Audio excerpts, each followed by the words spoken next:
ಸಲ್ಲಿಸಿದ್ದಾಯಿತು. ಇದೇ ಥರ ಇದು 41ನೇದು 40 ತಿಂಗಳು ಸಲ್ಲಿಸಿದ್ದೀವಿ. ಇದು 41ನೇದು ಕೂಡ ಮುಗಿಸಿದ್ದೀವಿ.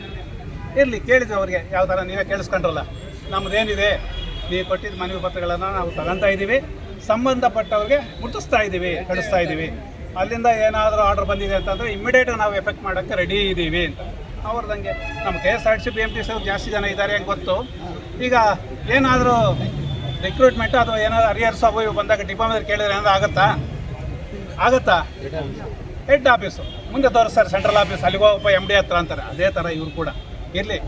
ನಾವು ಇಲ್ಲಿ ಬಂದಿದ್ದೀವಿ, ಅವ್ರಿಗೆ ಏನು ಬಂದಿದ್ದೀವಿ, ನಮ್ಮ ಕಷ್ಟ ಸುಖಗಳೇ ಹೇಳ್ಕೋಬೇಕು, ಅದು ಹೇಳಿದ್ದಾಯ್ತು. ಇರಲಿ. ಈಗ ಹೈಕೋರ್ಟ್ ವಿಚಾರದಲ್ಲಿ ಎಲ್ಲ ಕಡೆಯೂ ನಮ್ಮ ಪರವಾಗಿ ಅಂದರೆ EPS 95 ಪಿಂಚಣಿದಾರರು ಏನಿದ್ದಾರೆ ಎಲ್ಲ ವಿಭಾಗಗಳಲ್ಲೂ ಕೂಡ ಅವರ ಪರವಾಗಿ ಆಗ್ತಾಯಿದೆ. ಮೊದಲು ಆಗ್ತಾ ಇರಲಿಲ್ಲ, ಈ ನಡುವೆ ಜಾಸ್ತಿ ಆಗಿದೆ. ಎಲ್ಲ ರಾಜ್ಯಗಳಲ್ಲೂ ಕೂಡ ಆಗ್ತಾ ಇದೆ. ಇದು ಕೂಡ ಹೆಂಗೆ ಹೇಳ್ತಾ ಇದ್ದಾರೆ ಹೇಳಿದ್ನಲ್ಲ ಆಗಲೇ, ಯಾಕಂದ್ರೆ ಸುಖದಂಗೆ ಹೇಳ್ತಾ ಇದ್ದಾರೆ ಇವ್ರಿಗೆ. ನೋಡಿ ಟೈಮು, ನೀವು ಹೆಚ್ಚುವರಿ ಜಾಸ್ತಿ ಏನು ಕಟ್ ಮಾಡಿದ್ದೀರಾ, ನೀವು 1250 ರೂಪಾಯಿ ಕಟ್ ಮಾಡಿದ್ದೀರಲ್ಲ, ಯಾಕೆ ಮಾಡಿದಿರಿ? ಮೊದಲು ಎಷ್ಟು ಮಾಡ್ತಿದ್ದೀರಿ? 650, 500 ರೂಪಾಯಿ ಅಷ್ಟೇ ಮಾಡಬೇಕಾಗಿತ್ತು. 1250 ರೂಪಾಯಿ ಒಂದು ತಿಂಗಳಿಗೆ, ವರ್ಷಕ್ಕೆ 15,000 ಹೆಚ್ಚಿಗೆ ಪಿನ್ಷನ್ ಕೊಡ್ತೀವಿ ಅಂತ ಹೇಳ್ತಾನೆ ನೀವು ಕಟ್ ಮಾಡಿರೋದು. ಈ ಒಂದೇ ಪಾಯಿಂಟಲ್ಲಿ ಕ್ಯಾಕರ್ಸ್ ಮುಗಿದಿದ್ದಾರೆ ಜಡ್ಜ್ ಮಹಾಶಯರು. ಯಾಕಂತಂದರೆ ಅಂಥವರು ನಿಜವಾಗಲೂ ನಮ್ಮ ಈ ವಯಸ್ಸಲ್ಲಿ ಹೋರಾಟ ಮಾಡ್ತಾ ಇರುವ ಈ ದೃಶ್ಯಗಳೆಲ್ಲ ಅವ್ರಿಗೂ ಕಣ್ಣಿಗೆ ಹೋಗ್ತಾ ಇದ್ದಾವೆ, ಕಿವಿಗೂ ಕೇಳಿಸ್ತಾ ಇರ್ತವೆ. ಅಂಥ ಮಹಾನುಭಾವರು ಆ ಸುಪ್ರೀಂ ಕೋರ್ಟಲ್ಲೂ ಇನ್ನೂ ಹೆಚ್ಚಿಗಾಗಲಿ ಅಂತಂದ್ಬಿಟ್ಟು ಅವರ ಪರವಾಗಿ, ನಮ್ಮ ಪರವಾಗಿ ಒಳ್ಳೆಯ ಸುದ್ದಿ ಕೊಟ್ಟಿದ್ದಾರೆ. ಅಂಥವರೇ ಹೆಚ್ಚಿಗಿರಲಿ, ಹೆಚ್ಚಿಗೆ ಇಂಥ ಸುದ್ದಿಗಳೇ ಬರಲಿ ಅಂತಂದ್ಬಿಟ್ಟು ಒಂದು ಸಾರಿ ಜೋರಾಗಿ ಚಪ್ಪಾಳೆ ತಟ್ಟಿ ಸಾಕು.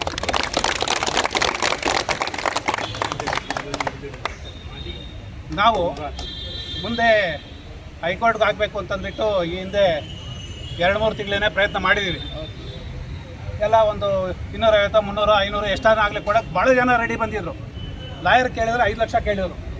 5 ಲಕ್ಷ ಮಿನಿಮಮ್ ನಾವು ಕೊಡೋಕ್ಕೆ ತಯಾರಿದ್ದೀವಿ. ಸುಮಾರು ಒಂದು 270, 280 ಜನ ರೆಡಿ ಆಗಿದ್ವಿ. ಸರ್ ಎಷ್ಟೆಷ್ಟು ಖರ್ಚು ಮಾಡ್ತೀವಿ, ಒಂದು ತಿಂಗಳು ಪೆನ್ಷನ್ ಹೋಗಲಿ ಬಿಡು, ನಮ್ಮ KSRTC BMTC ಅದೊಂದು ಹೈಕೋರ್ಟಲ್ಲಿ ಇದಾಗಲಿ ಅಂತಂದ್ಬಿಟ್ಟು. ಆದರೆ ಯೋಚನೆ ಮಾಡಿದ್ದೀವಿ. ಅದಕ್ಕೆ ನಮ್ಮ ಇವರು ಯಾರಾದರೂ ಒಬ್ಬರು ತಿಳಿದವರು ದೊಡ್ಡವರು ಇರಬೇಕು ಅಂತ, ಅವರೇ ನಂಜನಗೌಡರು. ಆವತ್ತು ನೋಡಪ್ಪ, ನಾನು ಕಾನೂನನ್ನೇ ಓದ್ಕೊಂಡಿದ್ದೀನಿ, ಕಾನೂನು ಪರಿಮಿತಿಯಲ್ಲೇ 60 ವರ್ಷವರೆಗೂ ದುಡಿದು ಅದೆಲ್ಲ ಜೀರ್ಣ ಮಾಡ್ಕೊಂಡಿದ್ದೀನಿ. ನಾನು ಹೇಳ್ತಾ ಇದ್ದೀನಿ, ಎಲ್ಲ ಕಡೆ ಯಾವ ರಾಜ್ಯದಲ್ಲಿ ಹೈಕೋರ್ಟಲ್ಲಾಗಲಿ ಸುಪ್ರೀಂ ಕೋರ್ಟಲ್ಲಾಗಲಿ ಎಲ್ಲರಿಗೂ ಅನ್ವಯಿಸ್ತದೆ. ದಯವಿಟ್ಟು ರಿಟೈರ್ಡ್ ಆಗಿರೋರಿಗೆ 500 ರೂಪಾಯಿ 1000 ರೂಪಾಯಿ ವಸೂಲಿ ಮಾಡೋಕ್ಕೆ ಹೋಗಬೇಡಿ. ಮೊದಲೇ ಭಾಳ ಬಾಧೆಗಳಲ್ಲಿದ್ದಾರೆ ಅವರು. ಏನೋ 1,000, 1,500 ಕೊಡೋರ್ಗು 1,000 ಕೊಡಿ ಆಗುತ್ತೆ ಅಂತ ಅಂದ್ಬಿಟ್ಟು ವಸೂಲಿ ಮಾಡಿದ್ರೆ ಆಗುತ್ತೆ, ನಮ್ಮ ಪರವಾಗಿ ಆಗುತ್ತೆ, ಮುಗೀತಾ? ಅಪೀಲ್ ಇಲ್ವೇ? ಮತ್ತು ಸುಪ್ರೀಂ ಕೋರ್ಟ್ವರೆಗೆ ಇವೆ ಅಲ್ವಾ? ಬೇರೆ ರಾಜ್ಯಗಳಲ್ಲಿ ಆಗಿದ್ದಾವೆ.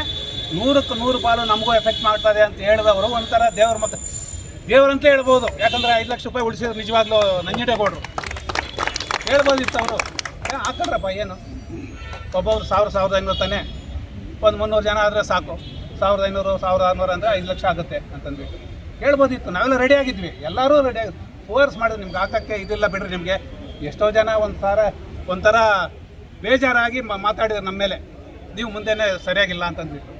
ಆದರೆ ಈಗ ಈ ಜಡ್ಜ್ಮೆಂಟಲ್ಲಿ ಬರ್ತಾ ಇರೋದು ನೋಡಿದರೆ, ಕೇರಳದಲ್ಲಿ, ತಮಿಳುನಾಡಲ್ಲಿ ಬಂದಿರತಕ್ಕಂಥ ಹೈಕೋರ್ಟ್ ಆರ್ಡರ್ಗಳೇನಿದೆ ಎಲ್ಲರೂ ಅಪೀಲ್ ಹೋಗಿದ್ದಾರೆ. ಇವರೇನು ಹೋಗ್ಬೇಕು ಅಲ್ಲಿಗೆ ಕೋರ್ಟ್ಗೆ? ಆ ಟೀಮ್ ಸಪ್ರೇಟ್ ಆಗಿರ್ತದೆ. 2 ಲಕ್ಷ 3 ಲಕ್ಷ ಒಬ್ಬರು ಸಂಬಳ ಕೊಟ್ಕೊಂಡು ನಮ್ಮ ಡಿಪಾರ್ಟ್ಮೆಂಟಲ್ಲಿದ್ದಾಗೆ ಲೀಗಲ್ ಟೀಮನ್ನು ಸಪ್ರೇಟ್ ಆಗಿರ್ತದೆ. ಲಾ ಸೆಕ್ಷನ್ ಅವ್ರದ್ದು ಅದೇ ಕೆಲಸನೇ. ಒಂದು ಅಪೀಲ್ ಅಂತ ಆಗಿಬಿಟ್ರೆ ಮುಗೀತು. ಎಲ್ಲಿಗಂತ ಓಡಾಡೋಕ್ಕಾಗುತ್ತೆ ನಾವು? 5 ಲಕ್ಷ ಇಲ್ಲಿ ಕೊಡ್ತೀವಿ, ಅಪೀಲ್ ಹೋದರೆ ಸುಪ್ರೀಂ ಕೋರ್ಟ್ಗೆ. ಸುಪ್ರೀಂ ಕೋರ್ಟಲ್ಲಿ 2-3 ಬೆಂಚ್ ಇದೆ, ತಮಗೆಲ್ಲರಿಗೂ ಗೊತ್ತಿದೆ. ಹೇಳ್ತಾರೆ ಮುಂದಕ್ಕೆ. ಯಾಕೆ? ಏನಿದ್ರು ಕೂಡ ನಮ್ಮದು ನ್ಯಾಯಾಂಗ ಬಲ ಯಾವತ್ತೂ ಎಲ್ಲ ರಾಜ್ಯಗಳಲ್ಲೂ ಬರ್ತಾ ಇದೆ. ಇದೊಂದು ಶುಭ ವಾರ್ತೆ ಇದು, ತಪ್ಪಿಸ್ಕೊಳ್ಳೋಕ್ಕಾಗಲ್ಲ. ಇಂಥ ಮಹಾನುಭಾವರು ಜಡ್ಜ್ಗಳೇ ಸುಪ್ರೀಂ ಕೋರ್ಟಲ್ಲೂ ಕೂಡ ಇವತ್ತಲ್ಲ ನಾಳೆ ಅಂಥವ್ರು ಸ್ಟ್ರಾಂಗ್ ಆಗಿರೋರು ಬರ್ತಾರೆ. ಇಷ್ಟು ವರ್ಷಗಳಿಂದ ಆಗಿರೋದೆಲ್ಲ ಎತ್ತು ಕುಗ್ತಾರೆ, ಗ್ಯಾಕರ್ಸು ಉಗಿತಾರೆ. ಅವರಿಗೆ ಅದು ಎಫೆಕ್ಟ್ ಆಗಲೇಬೇಕು.